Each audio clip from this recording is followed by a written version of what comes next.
Let's get started. So good morning, good afternoon, everyone, wherever you are. As usual, this meeting will be recorded and we plan to post this on a public YouTube channel. So if there are any things during the meeting that you want us to edit or prefer to have a conversation about, please reach out and we can do so. Today we'll have a follow-up on the previous conversation we had with the creators of Zebra.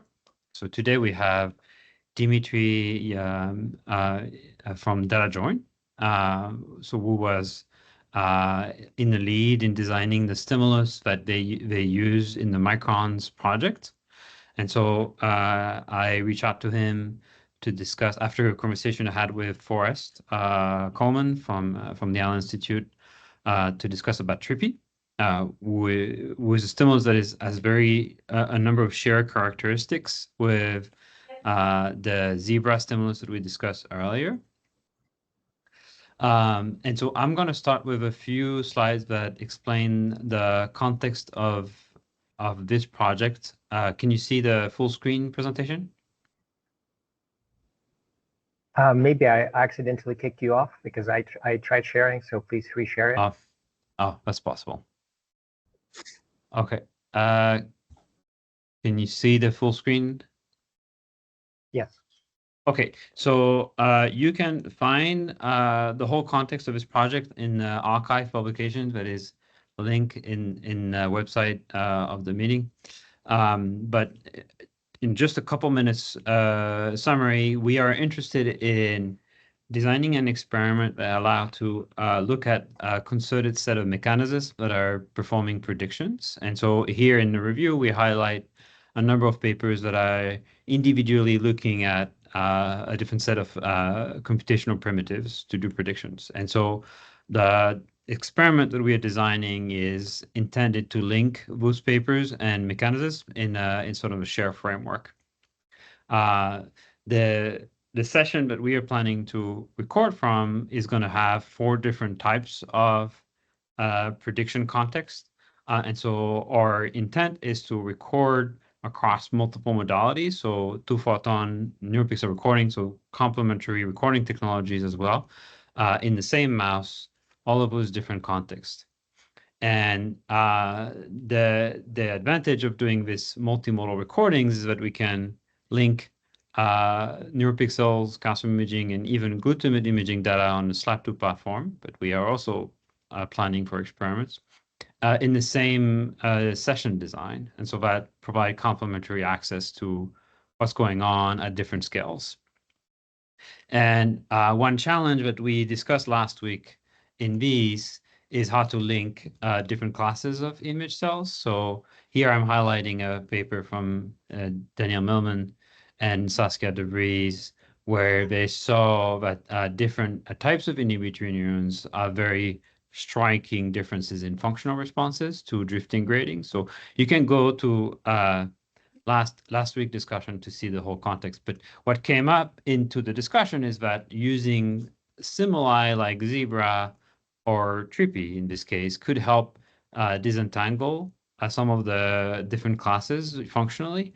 And so in the recent paper in Zebra, they saw that they could, in 5 minutes, map out the properties of the tuning properties of individual cells by decomposing the stimulus using wavelets. So you see at the bottom here, the tuning properties of individual cells to orientations, locations on the screen, size, which size, for instance, is very helpful to disentangle VAP cells, frequency, even drifting speed, which might be helpful to disentangle PV cells. So there are a number of useful properties of this decomposition that we think is valuable. And another way to do this classification, but we also discussed last week, was linking to electron microscopy data. And so the fact that TRIP was presented in the Micron project is also a potential value. One thing that I want to highlight today and that we can discuss later on, and I'm sure Dimitri might touch it, is that in micron data, that was also a point that we raised last week. There was only an exaggerate set of cells that were image. But what I actually learned over the last week from Forrest and Nuno is that there is actually an inhibitory mouse with the same stimuli that was recorded. And the difference in this case is that the data is public and it's available for all of us to look at, but it has not been analyzed in any depth, as I understood. And so what I did in the last few weeks is check whether this could be useful for our sake. And you can get the link at the top line here where the whole data is linked. And so Dimitri was instrumental in setting this up. In the middle image here, you see this is actually a screenshot from the stack that was collected on this mouse. So what I went through the exercise to convince myself that this data could be useful for our sake.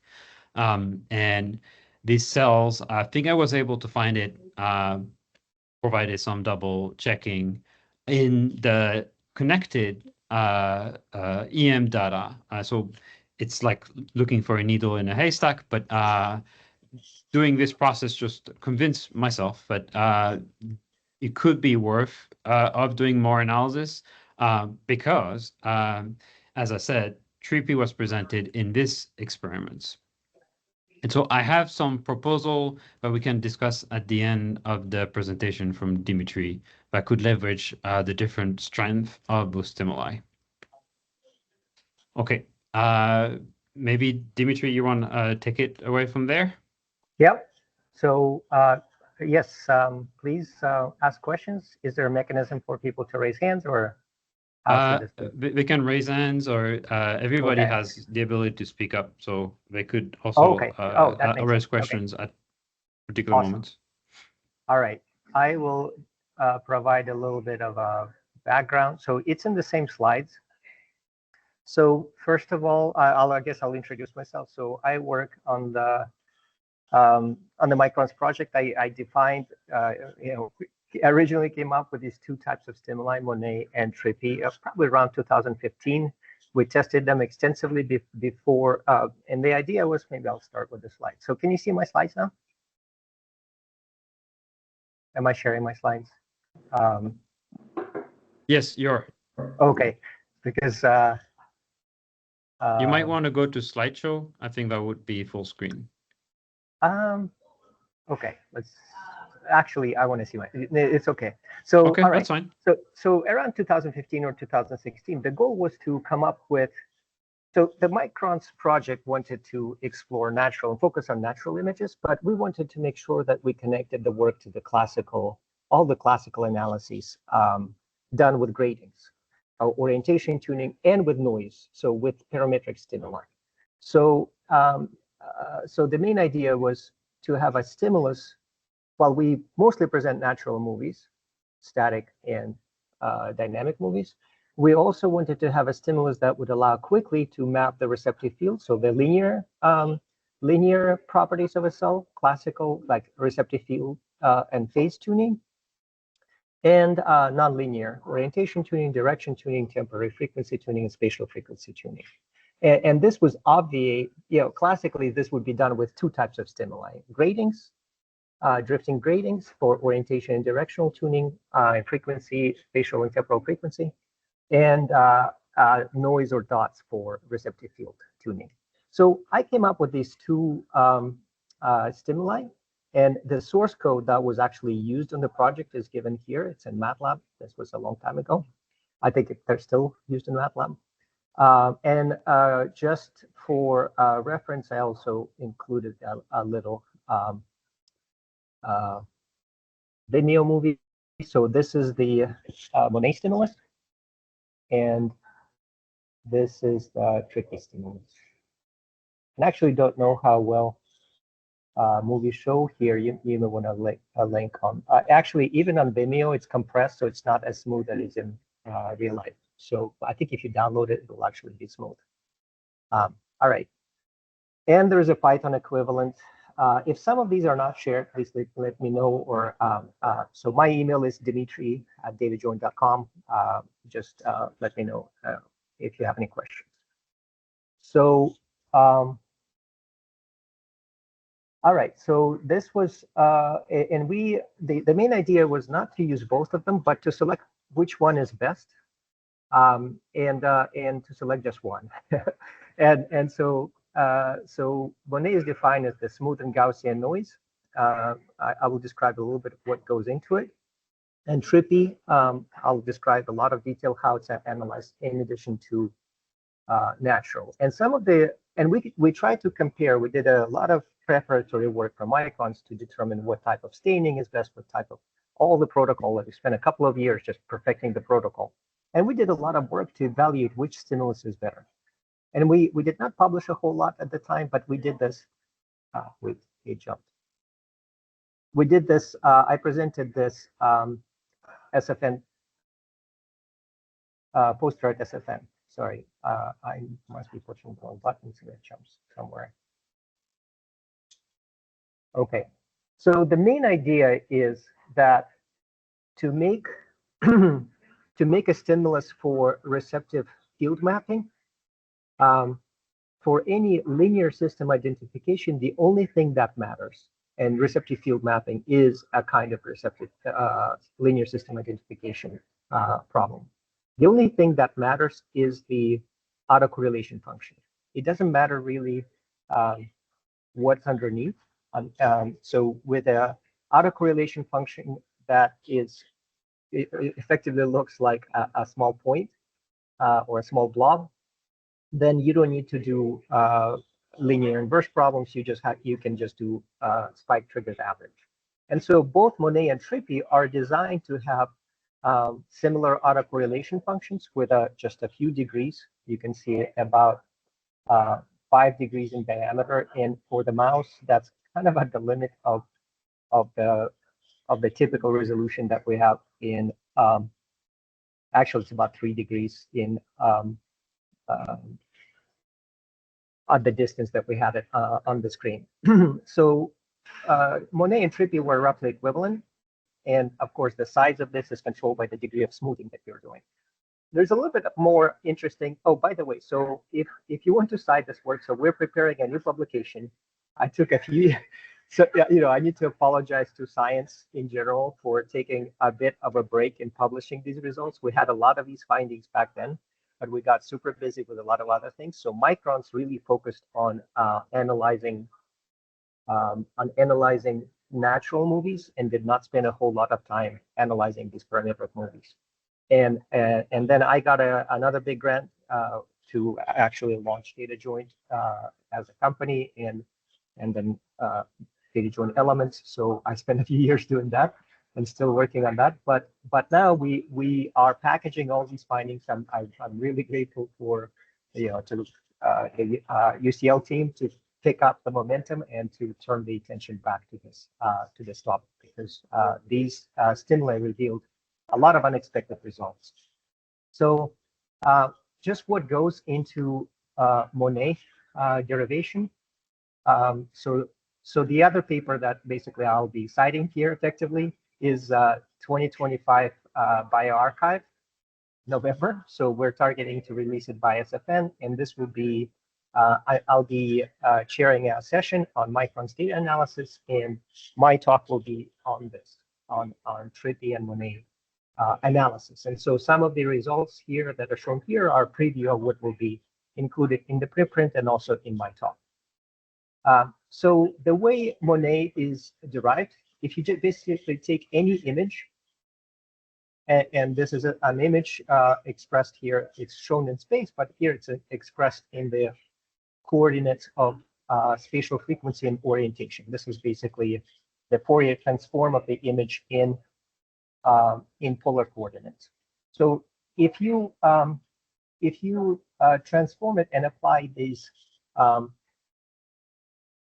filters that limit spatial resolution, and you design it in a way that all these orientations nicely fit, this is using the Hanning filter, Hanning mask, then if you combine all of these filters, if you add them all together, it just produces a power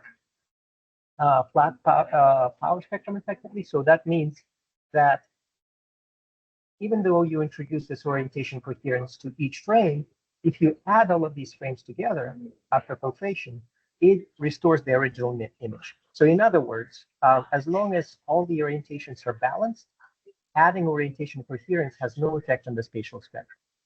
So in other words, if you have cells that are really linear filters, then it doesn't matter whether you show this unfiltered image or these oriented images, it will produce exactly the same result. The problem, of course, is that the brain is not linear. And so when we break those assumptions, then things don't quite act that way. But this was the thinking. We basically are designing, we're designing a stimulus that is capable of detecting orientation tuning, but also have all the same contents and all the same spectral properties that allow us to compute simple spike-triggered averaging, assuming that under the assumption that cells are linear.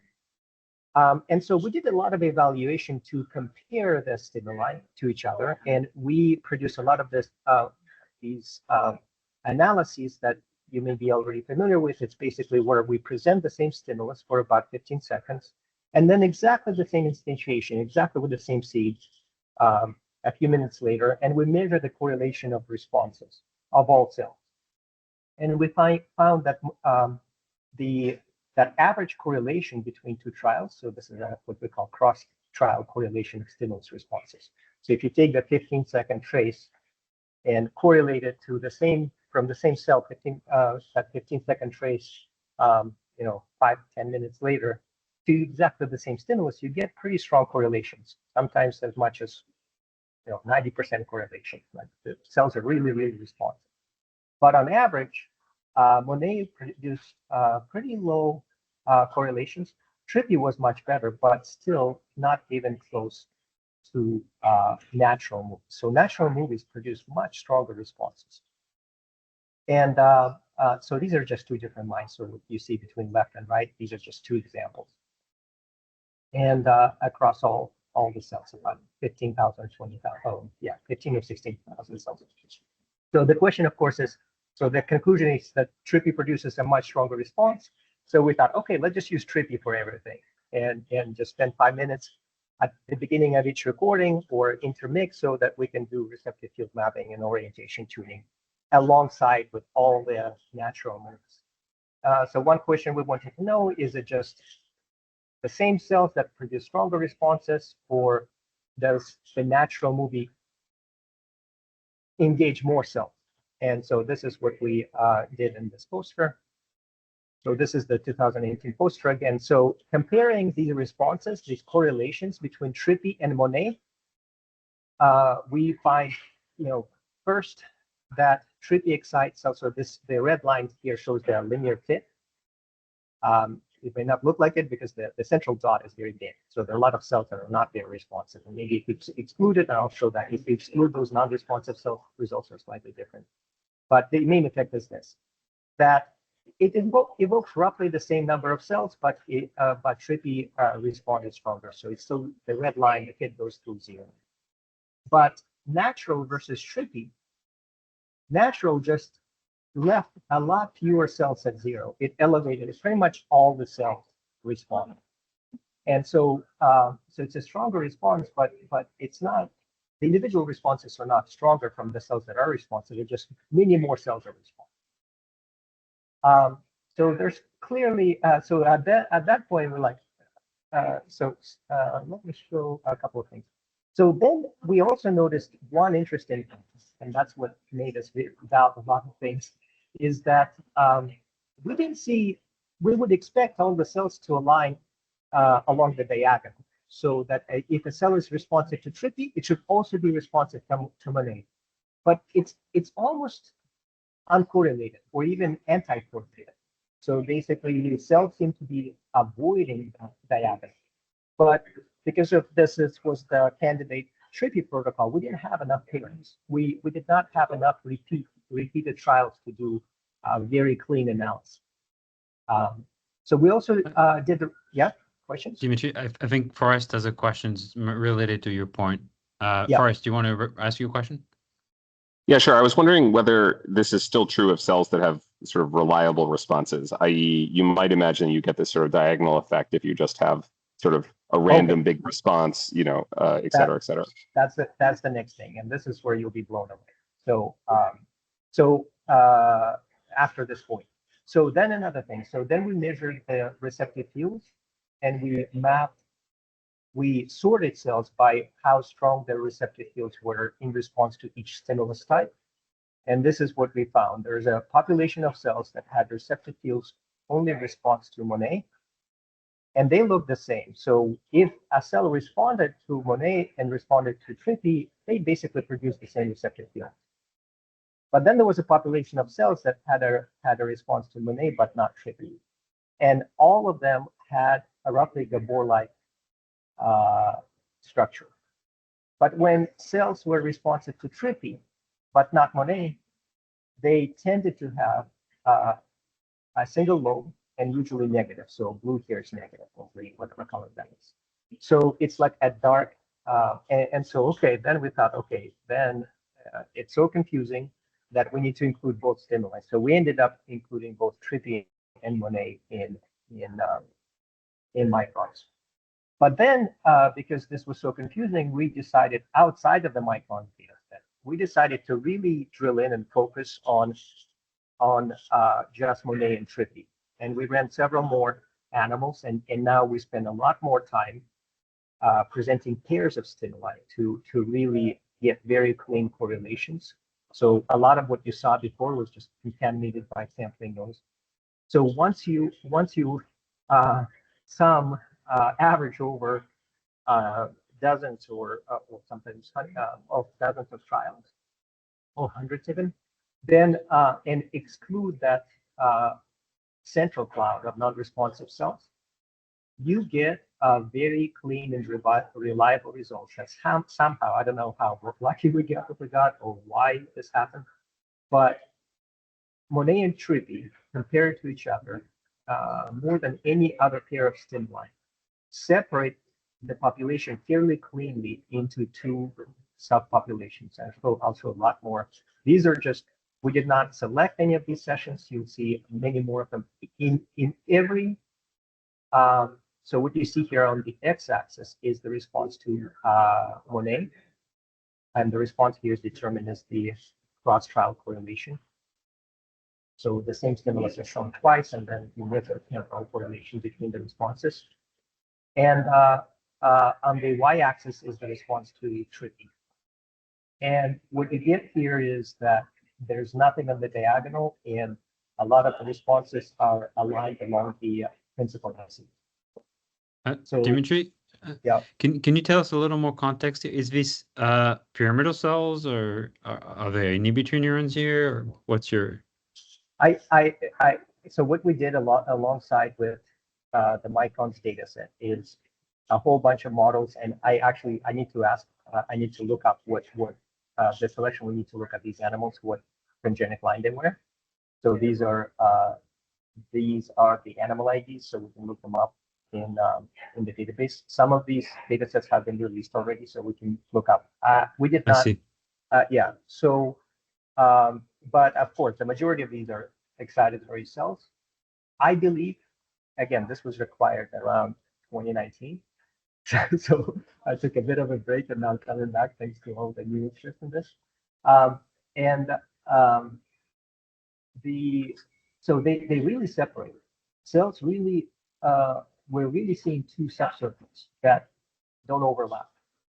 And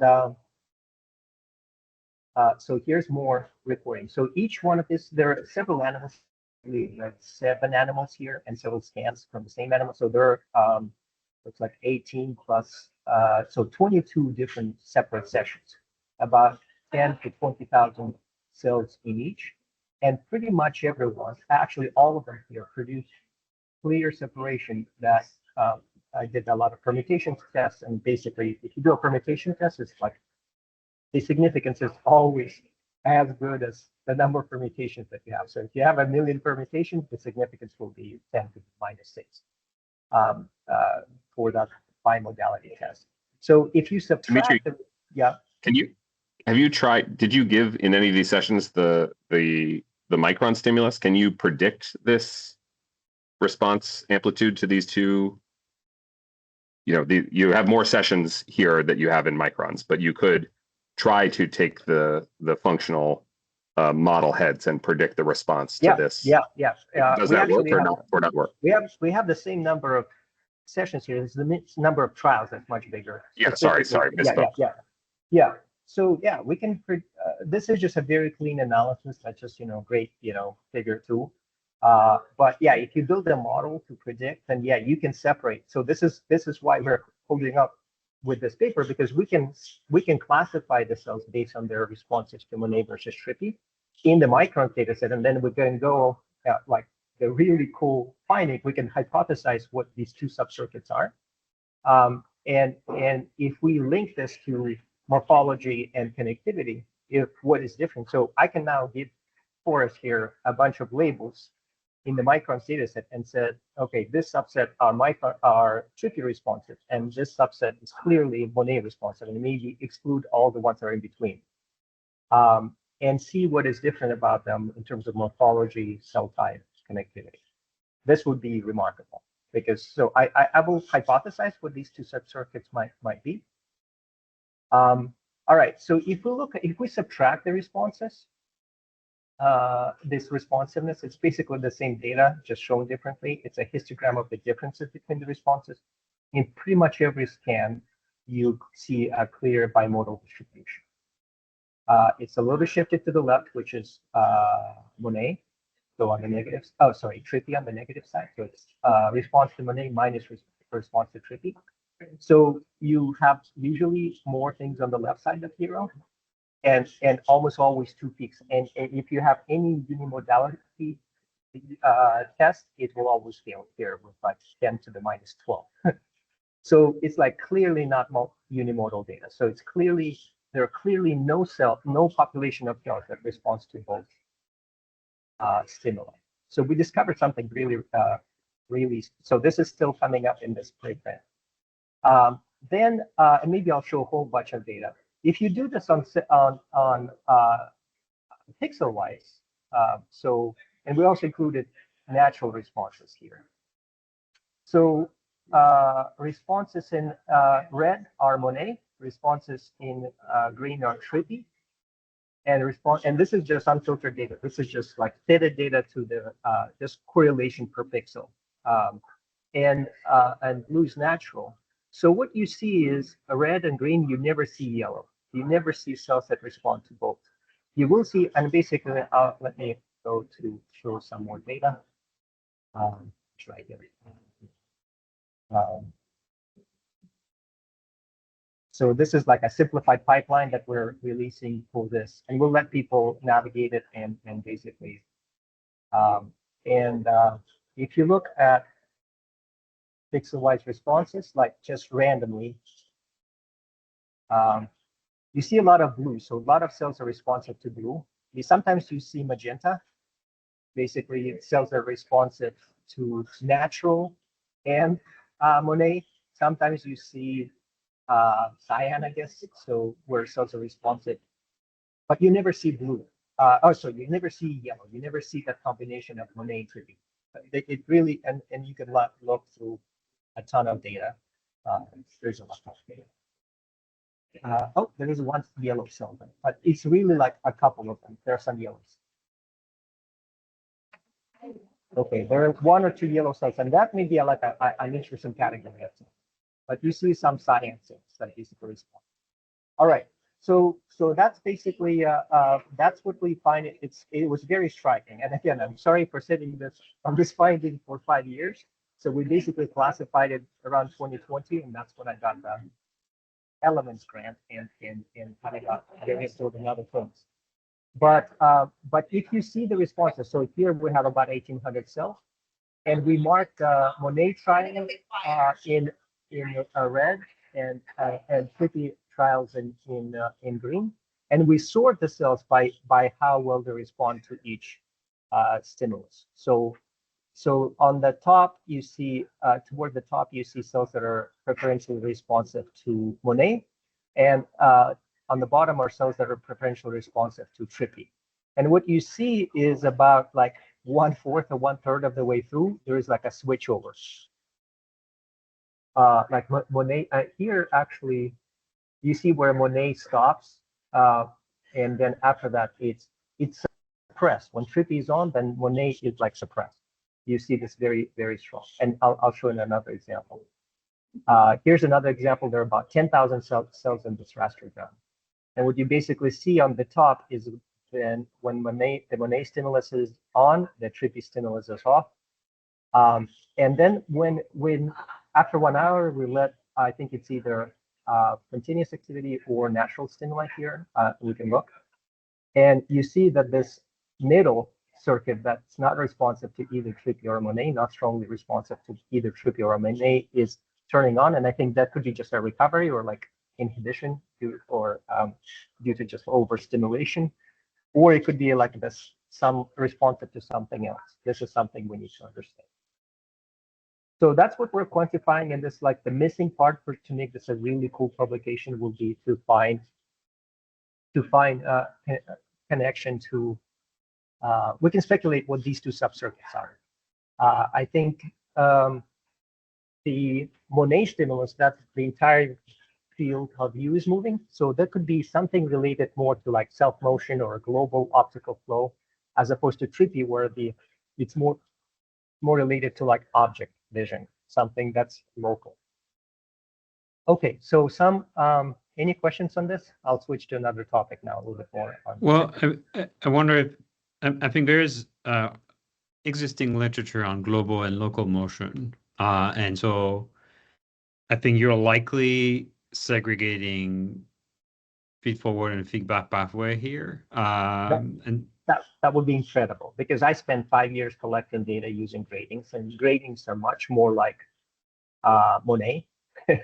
And basically, if this is true, if all the literature on gratings was not studying the entire population, but like a fourth of the population that's very specific, is not even related to like what you could argue is a very important part of vision, which is like object vision. Then I was studying instead of what I thought I was studying, the entire population of cells, and just some of them were not orientation tuned. In fact, they're all orientation tuned, but just don't respond to global motion. And so that's what we're finding here. I would expect your Monet cells to be enriched in superficial layer, actually. So we can look at the location as well. I think I did some of this back then 5 years ago and did not find a relationship to depth or area. But here we just combine them all in one big pile. So this is so as part of this preprint, we'll probably not look well. So we have one postdoc from Jake Reamer's lab who will be working with the connectivity and localization. So Ming Hu, you probably know him, Forrest. So I will focus on really quantifying or visual stimulus analysis, and then Ming will connect this on the microns data, because I will do it on these very high quality data that have a ton of trials, and then produce a metric for classifying cells based on a small number of trials. And then we'll run and figure out the connectivity and the localization of these cells. All right, so a little bit on how Trippy is generated, and I prepared a few visualizations, but I don't think the videos translate very well, so I'll do them as part of my talk at SFN. But how Trippy is generated is basically you generate this phase image, which is basically a very blurry Gaussian noise, very, very blurry. And then and you also, it's not just noise, it's also monotonically increasing to produce a lot of motion. So it's just like this, and this is the cool thing about this image phi, this or phi, this phase image, is that all the analysis is actually done in this image, not in the actual stimulus image. And unfortunately, what they did with microns, they released the image on the display, not the phase image. The phase image is much more useful. So, so then you take this phase image and pass it through the cosine function. And so you get these gratings. And the interesting thing is that if you take the temporal derivative of the phase image, so the partial derivative in time, you get frequency, temporal frequency. If you take the spatial gradient, you get the orientation. That's the orientation of the spatial gradient. And also the magnitude of the spatial gradient is equivalent to the spatial frequency in the image space. So so this is the generation of images. So I don't know if you see my cursor. Do you see my cursor? Yeah. Okay. So this is the phase image. Then you pass it through the cosine function, and that's what's shown on the screen. If you take the spatial gradient of the angle of the spatial gradient, you get this local orientation image. And this has these pinwheel patterns, and we don't really want to look at where the pinwheel converges. We only want to look at areas where there's a really smooth local orientation. So we filter spatial, apply a spatial filter in the complex domain, this exponent of 2I theta. And that eliminates those regions. So it only keeps the regions where the orientation is coherent. And so you can verify this by looking at taking this mask and applying it, and then you will basically remove all the regions where there is no coherent orientation. And this is useful to produce this complex value design matrix, which you can then use in like a very classical analysis. It's very crude and very fast. The same analysis as you would typically do in fMRI imaging. And this gives you a fit, very fast fit, that you can perform even on pixel-wise image, that gives you local orientation and the locality of the response as discretized into these, in this case, 15 regions. So you get which area response and to what orientation response from this complex value design matrix. This is a very crude method that's very fast. And so you get images like these. You get pixel-wise orientation, or you can do cell-wise analysis. I really like pixel-wise analysis. And then you get these visuotopic mappings. And in this case, most of the cells fall in this red region. And maybe I need to use a different color map to localize them on the screen better. But this is the crude and fast method. A much more precise method that gives you very nice temporal or spatial localization and very precise classic orientation tuning with Gabor's. Is this model where you basically take this trippy frame, convert it into get the direction of motion, which is basically the spatial gradient in the face, the angle of the spatial gradient from the phase space, and multiply the sign by the sign. Actually, that's not even that important. You don't need the sign thing. And then you produce the local orientation coherence by basically smoothing. This is just a convolution. That's to remove regions where basically the pinwheel structures.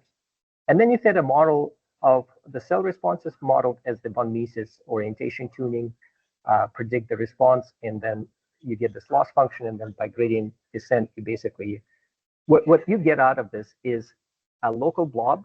So there's a spatial image here that's parameterized with this covariance matrix and the mean, so location in space, and their shape. So it could be an oval or ellipsoid, elliptical Gaussian window, or a round Gaussian window, different sizes. So there are 4 parameters in this covariance matrix that defines the shape and orientation of where in space it is very precisely. and the von Mises orientation tuning function. So that gives you a very precise response in orientation tuning and localization of either pixel-wise, this runs well on pixel-wise analysis, or cell-wise analysis.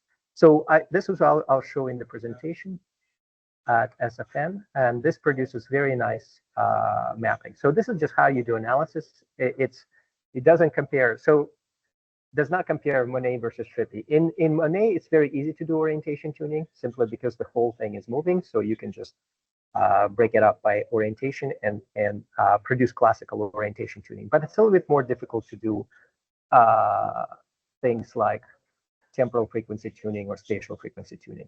It is very, very straightforward and with a similar model to this to do spatial and temporal frequency tuning. So once you fit this model, then you know where the response is in the cell. So this is kind of a new characterization. It's not quite the receptive field. It's a localized orientation tuning field. Once you localize it, then you can then easily using orientation, which is the most reliable of the parametric descriptions of cells.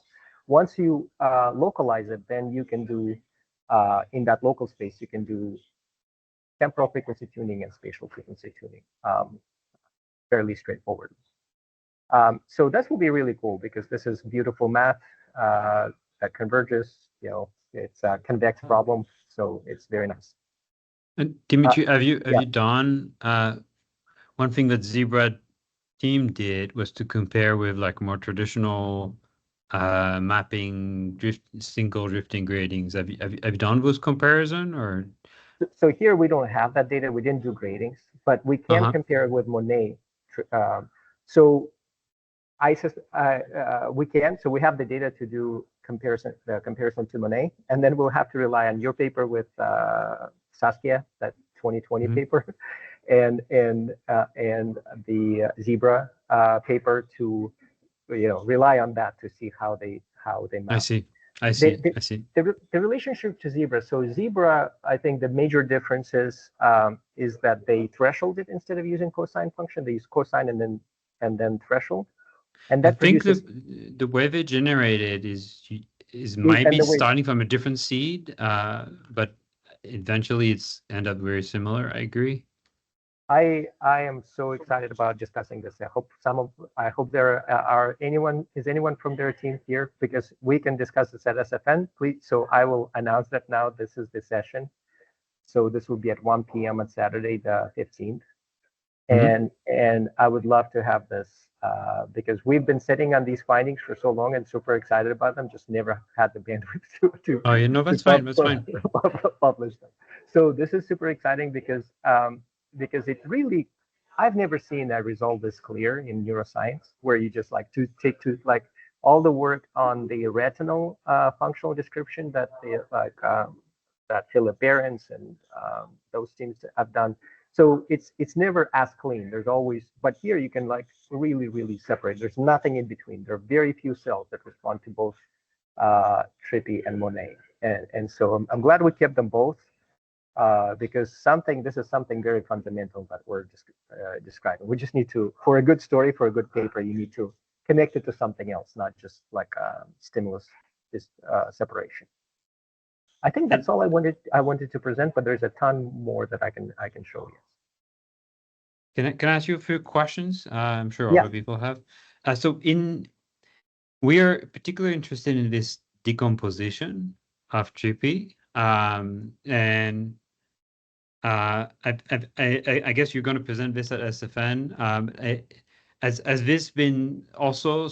I mean, have you seen subclasses of cells responding to like characterizing the tuning properties and see subgroups of cell that emerge? And I'm just curious if you have looked into this, or is this something that you're planning to do? I would love to read more and learn more. I read as much as, but I have never seen any. I haven't seen this connected to cell types, cell location, and connectivity. So I would love to see this. I think this work, because now we can go to the microns data. We still haven't made that.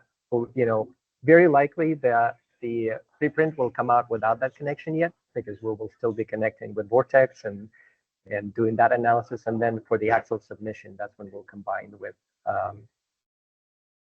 the connectivity data. I see. But I want to really carefully describe all the analyses, how to do this really, really well, and just be really. I mean, we have so much evidence here of less clean separation. Like really drive this down and to show very compellingly that these are two independent circuits. Okay.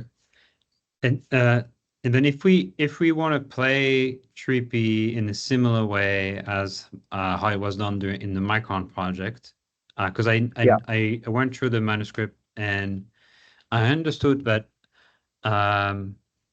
Trippy, you start with a seed, and some of the experiments share seeds, but I understood that I understood there were like half of the seeds that were shared and half of the seeds that were not shared between sessions.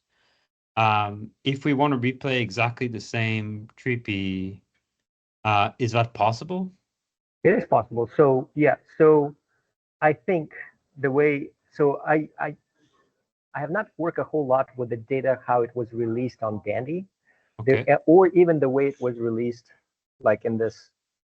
So there is the original data that is has the trial structure and everything preserved. It was deemed too complex for a lot of, and so all the movies were concatenated together and shared as movies rather than parametric stimuli.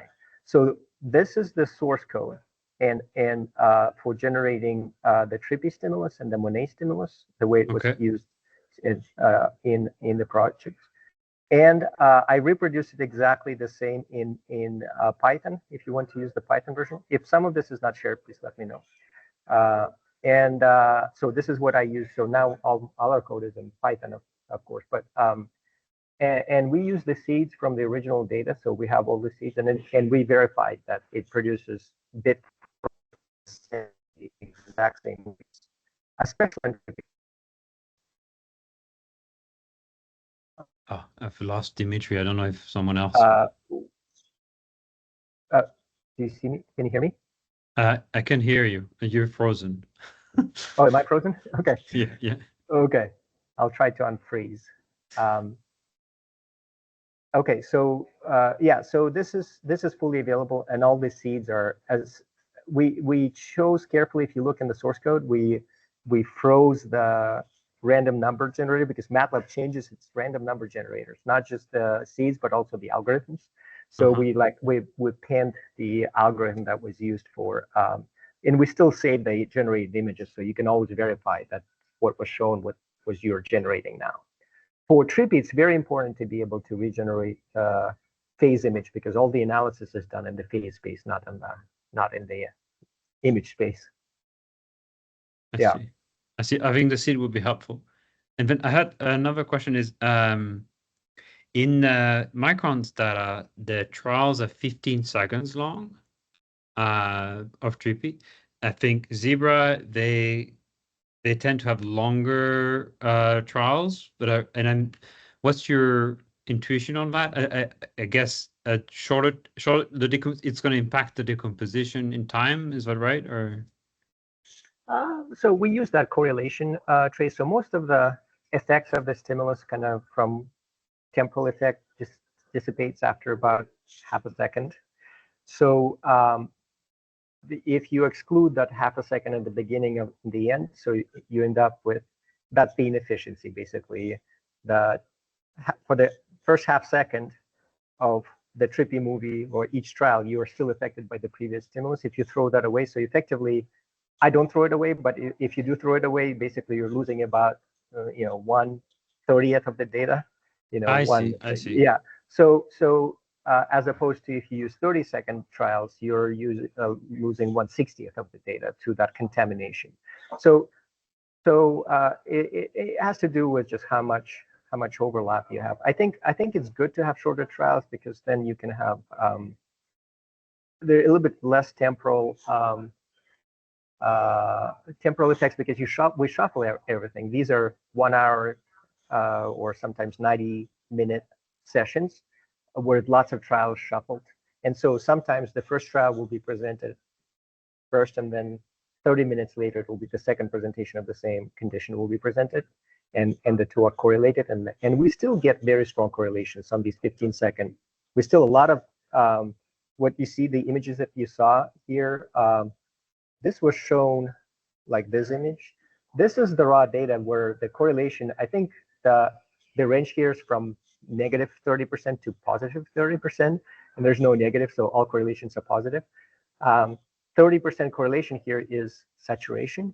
So it's like some cells, even at pixel-wise resolution, reach that like 30% correlation across dozens of trials, which is incredible. If you get in neuroscience, if you get 30% correlation, it's pretty good. So these are highly reliable responses. And again, you'll see a lot more green responses than red, and you'll see a lot more blue than any of those. So and so we want to understand one thing we haven't looked at as closely is at the cells that are responsive to the movie, to natural movies, but are not responsive to Trippy or Monet. Like what's that population? That's like a third population that we have not yet looked at carefully. Okay. It seems like it's a so right now we have such clean, we don't have such clean separation from natural to Trippy and natural to Monet. It's not as clean, but Trippy and Monet really segregate, like they really separate the population. This is something in Saskia's paper. You have some of that effect, that different subpopulations, but it's never as clean. I think we got lucky here with these two types of stimuli. Again, this is an accident. Well, it's an inhibitory population, that paper. So that's why I'm curious about what are the cells here. Yeah, I think as far as I recall, this is only excitatory. But we need to look at we can look it up. And Paul Fahy and Talia Mohammed, who collected the data, are most knowledgeable, but it's all in the database, so we can just look at these. Yeah. Are there questions in the group? I have a slides that could go over, but I want to allow people to ask questions if there are. Lucas? Yeah, thanks. Very interesting talk. I was wondering, you mentioned that the Monet is kind of similar to gratings. And I was wondering if, because we have gratings in the stimulus setup that we have, if you would think a comparison of Trippy versus Monet could be somehow mimicked by a comparison between Trippy and gratings, because I don't know, I think this comparison is super interesting, and maybe we could also pull that off of our data. Yeah, so I think we lack sufficient data. I have to rely, because we never combine. We got so sick of gratings after running them for a decade that we did not want to look at gratings anymore. And I think Monet is similar to gratings in the sense that it's a global coherent motion across the whole field. And so that's so intuitively, but I have to rely on other results to confirm that moving shimmering noise, that's orientation coherent and moving, it activates the same subpopulation of cells as gratings. I would be very surprised if gratings activate more cells than, like a broader population of cells than Monet, because Monet is like very shimmering, like very. One thing I chose, and I understand the motivation behind Zebra, so it looks like the Zebra team shows that Zebra produces stronger responses than Trippy. I want to be careful about that, because part of what I want to use Trippy for is for spatial frequency tuning. When you threshold and introduce a sharp edge, you are now exciting cells that are, even with low frequencies, because of that sharp edge, you will excite cells that are sensitive to high frequencies. So I really want to have a stimulus that allows me to separate different spatial tuning frequencies, spatial frequencies. So that's one thing. So it's not about, again, we originally started with the same goal: produce a stimulus that drives the circuit as strong as possible, and not just strong, but also as many cells as possible, and very quickly found out that there's not one stimulus that drives, other than the natural stimulus, there is not one stimulus that drives all the cells.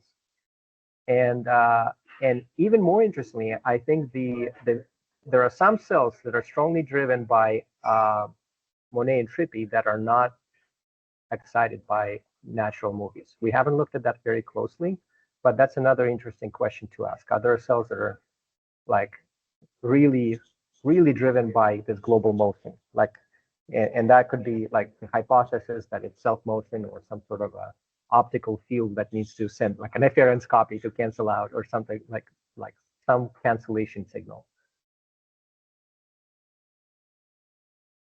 Any more questions?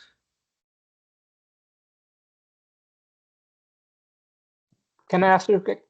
Yeah. So first of all, thanks for the presentation and thanks for the great work. So my question real quick is the code that you use to analyze, is that also available? Do you have a GitHub repo for that as well? Could we use that? So I provided links to all the analysis that I show here. Some of it may still be private, and I'll be happy to let you in. And then once we publish this paper, we'll make it all public. But I just want to clear, because now we're all, the original people who worked on it are all in different places. I want to make sure everybody's okay with it. So maybe I can call out the elephant in the room. So we were initially interested in the zebra stimulus exactly for that reason, that they give us the code to produce a stimulus, and then they also provide the code that we can do exactly what you did to find the orientation tuning, the receptor field, special frequency tuning. So it seemed that it was quite plug and play. Now, it sounds to me like your stimulus has a lot of advantages if we use it instead. But so then the question is, can we have a similar plug and play approach? Or we get also the receptor fields and the tuning and all of that? Yeah, there are two questions, one of availability and the other one is how nicely packaged it is for you to plug and play. So I will try my best to put everything together with the derivations by this preprint, and we're really pushing hard for SFN.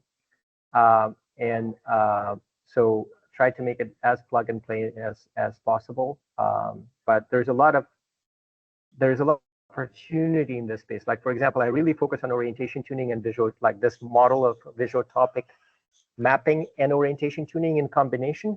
That's kind of an arbitrary choice. We could do directional tuning, or we can do frequency tuning, but it seems like from everything I know about how mouse cells respond, orientation tuning combined with visual topic localization is the most reliable localization parameter space. But choosing that parameter space is somewhat arbitrary. You could really hone in on frequency tuning, spatial, temporal, and different things. So I'm honing in on this for this analysis because that's my intuition. but it's really a question of empirical question to establish through experiments. And as you said, it all makes this linearity assumption, both the zebra approach and here, right? So that's something to keep in mind. Now, the other question that I had is, I mean, technically, we could also just analyze the, let's say, responses to Trippy with exactly the same way that they analyze zebra. So nothing should stop us from that. My impression, so I implemented your MATLAB code in Python to look at it, and then also the zebra. And because the starting point is different, you start with these cosines and they start with Perlin noise. It's kind of interesting. They actually kind of start with how your Monet noise starts. So the actual stimuli, they look similar in these freeze frames, but the movie looks very different. Yes. So the spectral properties are different. So basically, I think this is all kind of band limited noise, technically speaking, but it seems that we're emphasizing different frequency bands. Certainly with the Monet and the Trippy, but the zebra, because it's that low pass filter, even more so. Okay, this is what I'll describe, fully characterized in this preprint. If we, there's a lot of tuning that went into it, because basically the pressure was we had like a year to select the best stimuli to run on this $100 million project. So the stimulus had to be perfect, but it also needed to be innovative enough, and we decided, like, took the huge risk of not doing gratings because everybody did gratings for so long, and we went with these new stimuli and did a lot of work to fine tune them with a very tight loop where we're optimizing a whole lot of. We were still optimizing transgenic calcium indicators at the time, and all the deconvolution methods and all these. So that was 10 years ago. There's a lot of innovation going on at the same time. So yeah, this is I still think, and then we kind of dropped it because everybody switched to analyzing natural movies. I think now bring together because these are very unexpected findings. Like if we really find these cells and they really confirm that the receptive fields are different across them, and like these are really interesting subcircuits. And if we find the same mapping in other species, the same segregation, that will be phenomenal. So from what I've read in the Zebra paper, it's more about like finding the strongest stimulus, the best stimulus, rather than separating subpopulations. And I think the focus here is more on segregating these interesting subcircuits. So last question really quick. Would you recommend us that we do both the Monet and Trippy so we get that benefit that we can find these two distinct populations? This is what I'm most excited about. And please, I'll be very happy to talk with you directly about, designing these and sharing results and insights. But I think that's much more interesting than that separation is much more interesting, because if you segregate and once we link it to the site architecture of these subcircuits, and if we find the same thing in monkeys or humans, that will be absolutely one of the biggest findings in visual neuroscience in a long time. Is somebody doing this in primates already? I don't think so. In primates, everybody's doing they're doing a lot of natural imaging. But so I think as part of this project that would actually naturally happen. So there's a primate component. So that might be another benefit then. Yep. Okay. So we are at the hour. I want to respect everyone. Dimitri, thank you so much for sharing all of these and continuing the spirit of community and so on and so forth. So I really value it very highly. I'm sure everyone also do. I was planning to discuss this slide that is on the screen. Because we are planning for the NeuroPixel recording in just a few weeks, and I want us to try to sneak in some of those blocks. I have a proposal here that is essentially having Zebra, Trippy, and Gabo patches in there. What I propose we do is I post this on the forum, and then everybody can weigh in on this, including you, Dimitri, if you're interested, so that we need to iterate this quickly, because our plan currently is for the pilot. So we are going to start the pilot experiments in the next few. So the mice will get to the cluster where they're trained on the stimulus, and then we're planning to record the data in October. And so what we want to do is give you everybody here the data from the NeuroPixel experiment, so that the production data that is meant to occur later in the year, you have enough time to look at it. And so this is part of the planning related to the institute work. So it will be fantastic if within the next few days we can then have like in-depth conversation about that stimulus, so that myself, Alex, and others can implement it and we deploy. I think there's an opportunity here to introduce components from multiple teams that have validated their stimulus, and then have cross comparisons in the open. So I think it will be fantastic if that happened. So Dimitri, for instance, you could analyze the NeuroPixel data as well as the UCL team, and then and some of you guys here. So I feel like we should try to do this. Will Dimitri's slide be available? So if I can get the MATLAB code for the Monet, I can also make the Python code, and then we should be able to create the movies that will be helpful. That'll be great. So I added my slides to Jerome's presentation, so it's the same. So it should be already shared. And would you be able to share the seeds?